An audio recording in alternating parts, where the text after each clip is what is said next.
రంగారెడ్డి జిల్లా కన్హా శాంతివనంలో పుల్లెల గోపిచంద్ అకాడమీలో 79వ south zone అంతర్రాష్ట్ర బ్యాడ్మింటన్ పోటీల ప్రారంభోత్సవం నిర్వహించారు. తెలంగాణ బ్యాడ్మింటన్ అసోసియేషన్ ఆధ్వర్యంలో పోటీ ప్రారంభోత్సవం నిర్వహించారు. ఈ కార్యక్రమానికి ముఖ్య అతిథిగా మంత్రి శ్రీధర్బాబు హాజరై పోటీలు ప్రారంభించారు.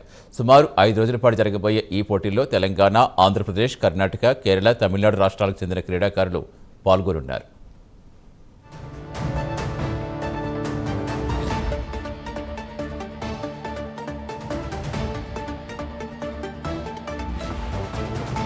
శాంతి కనవనంలో హార్ట్ఫుల్ గోపిచంద్ బ్యాడ్మింటన్ అకాడమీలో జరుగుతా ఉన్న 79వ సౌత్ జోన్ అంతర్రాష్ట్రాల బ్యాడ్మింటన్ ఛాంపియన్షిప్ కి మేము రావటం జరిగింది. మాతో పాటు మరి సహచార గౌరవ శాసనసభ్యులు శంకరయ్య గారు, నరసింహారెడ్డి గారు, ప్రత్యేకించి మరి మన రాష్ట్రానికి ఖ్యాతిని గడించిన గోపిచంద్ గారు ఈ టోర్నమెంట్ పరంగా ఈరోజు దేశ స్థాయిలోనే అందరికీ కూడా చీఫ్ కోచ్గా ఉంటూ ఈ టోర్నమెంట్ నిర్వహణ కార్యక్రమం భాగంలో వారు ప్రధానంగా పాత్ర వహిస్తూ దాజీ గారి ఆశీస్సులతో ఈ ప్రాంతంలో మనం ఈ విధమైన టోర్నమెంట్ జరుపుకోవటం, తెలంగాణలో జరుపుకోవటం, ఆనిముత్యాలను వెలికి తీసి రేపు అంతర్జాతీయ స్థాయిలో మన ప్రాంత వాసులను ప్రత్యేకించి దక్షిణ భారత రాష్ట్రాలకు సంబంధించిన యువ క్రీడాకారులను ప్రోత్సాహం చేస్తూ వారిని అంతర్జాతీయ స్థాయిలో తీసుకెళ్లాలనే ఒక కాంక్షతో మరి ఈ టోర్నమెంట్ నిర్వహిస్తా ఉన్న సందర్భంలో ఈరోజు వారందరికీ కూడా శుభాకాంక్షలు తెలియజేస్తూ